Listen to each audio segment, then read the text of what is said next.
specialist in remote viewing, and all my psychic skills are honed and trained with different shamans and experiences across the planet and throughout my lifetime. But what are we doing here today? We're going back to vitalizing our intention that there be peace on the planet. And it's a repetitive process because the mind, the monkey mind, jumps all over the place. And we have to keep calling it back and pointing it in the direction of the vector that can recreate the reality of a world full of potential for war on many different fronts at the same time, not just at home, but what country, what issue. It's an excess of the fire element, which you should also be working on reducing. So we are going to do the same mantra as usual.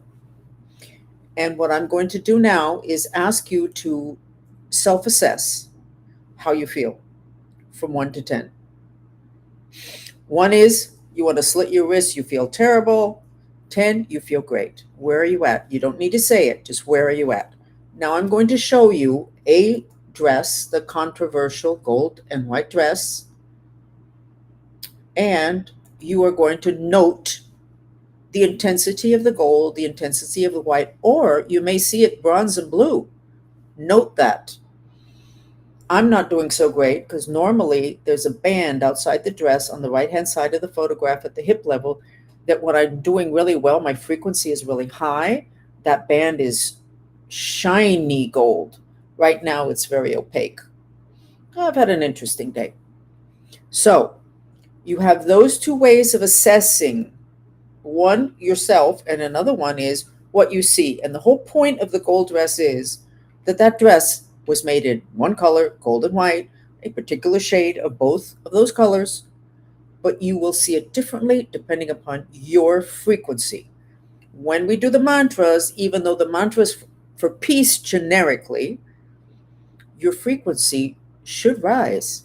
Maybe your frequency so low that you won't notice it the first time. We had people in our movement that for months they could see the dress bronze and blue. And then all of a sudden, oh my God, I can see it white and gold. Their frequency took a little while, but it was able to raise. Who knows what was going on in their personal life because it's not just the time you spent here. So I'm going to show you really, really quick, and then we're going to do it again at the end. What are the changes that you can expect? This is a person in an experiment that lasted 7 minutes. This is how the person looked initially. She had a lot of mind streams that were very droopy and very black.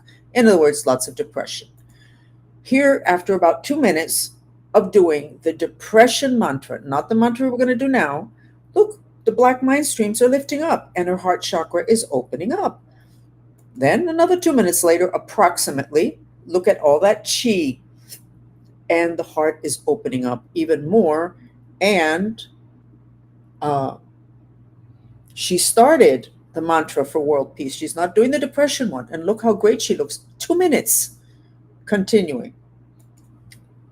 This is her doing the mantra for world peace that we're going to do now, plus the sensory therapy, which we're going to do now, which is the trilling. Both of them together.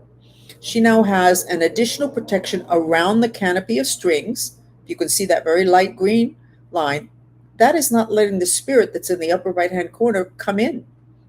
She still has all the chi. Her throat chakra is releasing more mind streams. In other words, they're no longer strangling her neck to where we can't see them. Her heart chakra is opening up even more, but even more important, from the ground, wafting up into her aura is the green energy of the earth element, which is extremely stabilizing and is what in the original Lord's Prayer is what is asked for rather than protect me from evil. The original Lord's Prayer says, help us to be in the moment. It doesn't say, help us, protect us from evil. The original Lord's Prayer in Aramaic is very empowering. The version, which is a distorted translation that we got, is not empowering. It is telling you, ask God because you need that. That's not the way it was intended. How did it take us 2,000 years to find this. Not quite sure. But it certainly did set us very tightly on the path of hierarchy, which means there's a guy at the top, always somebody above you that can tell you what to do and decide how much to pay you and decide where, everything that we're fighting against today. But the original Lord's Prayer didn't put anybody at the top. It didn't put God at the top. It put you at the top, which is what I'm trying to teach you. I'm going to write down the mantra now, which I think I did not. We're going to have it in two languages. You are going to do it in your language. How do you do a mantra? You repeat it in your head and you release the breath through your mouth. Do not move your mouth with the words. You'll exhaust yourself and you won't go quite as deep. Those strings are the mind-body connection. They're the mind-home connection. And Mr. Elon Musk, they are the mind-car connection. We got to talk about that. Very, very interesting. So you can go ahead and start with the mantra, except you do have to wait a moment because I have to write it. Give me a second.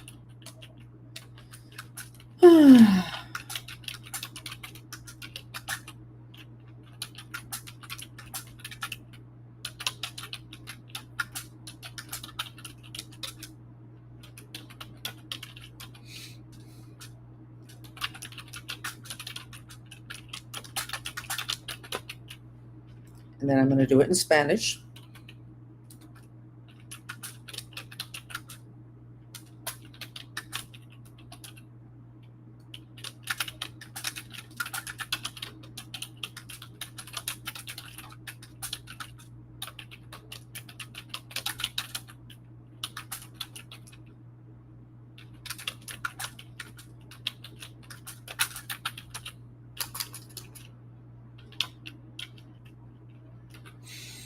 Okay, this is the mantra. And here we go. You can start repeating it in silence, and I'm going to now go and get the same music that created those incredible changes in 7 minutes in those graphics that I showed you previously. It's called trilling, mantrista trilling, and that trilling is a sound that the mind streams that channel your mind. That's the sound that they make. So when you have something that has trilling in it, your mind streams, your mind loves it and relaxes a lot. Okay, we're going to do 20 minutes.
Here we are again. Do not let reality interfere with your intentions. Remember the mother who sees her kid under the wheel of a car after an accident? Somehow, this mother is able to have the focus and discipline to lift the car up and save her kid. There are so many examples of that nobody questions it. That is due to the mother not allowing reality to interfere with her intention to save her child. And that is how we need to feel about world peace. The reality of everything that we see on all the news sites where we stay connected. I love X. There's so much there, though, that beats up on me, so much reality that beats up on me. It's hard to keep, uh, it's hard to feel that we can achieve this peace. That's why we have to continuously be doing the mantra and getting together and reinforcing it and reminding ourselves that on this planet, intention creates reality. The news, if you're not careful, will be the food that your mind uses and that has to fight against in order to create the reality of peace. That's why it's so important to monitor images and to monitor information and to block information that is real and truthful and honest and a fact, but it takes you down. We don't do it anymore. But years ago, when there were catastrophes, we would stay stuck to our TV sets for hours a day, for days on end, looking at the results of that catastrophe, all the dead bodies and the homes that were destroyed and the countries that were destroyed, etc. Well, anybody would fall into a deep depression if they did that. And we all did it. We didn't. Now we're better. Now we're going, you know what? I don't want to see that. I don't do TV anymore. It's too depressing. But we still need to kind of know what's going on. So it's a balancing act. It's not easy. And a lot of times it feels like we're losing. And that's when you have to remember that phrase: do not let reality interfere with your intentions. Because when that mother sees her kid under the wheel of that car, she does not allow that very real reality to interfere with what she wants, which is to save her kid. And we need to reach that point that when things get really bad, rather than going, oh my God, we go, oh my God, and then we sit and we put on sensory therapy music because it really makes a huge difference, as you saw from the sketches. And we just keep going in spite of the reality that's right outside our front door. So let's go back to the dress and then we will have finished. And let's see if I can see it better. It's a little bit better for me. It's a little bit more, it is golden white, but that little gold thing on her right hip, when I am really doing well in terms of frequency, that I can see that almost, I can see it so easily. It's so clear and it's so crisp, and it's not clear and crisp right now. So we will be back again, supposedly Monday through Friday. We skipped a couple of days this week. I'm having some issues. I'm actually living in a hotel due to some very aggressive political enemies. Uh, but I think I'm back on track, even though it's in a hotel. And we will probably do this again this weekend. If not, we will be back on Monday. And pay attention to how you're feeling now from 1 to 10. How do you feel? Are you better?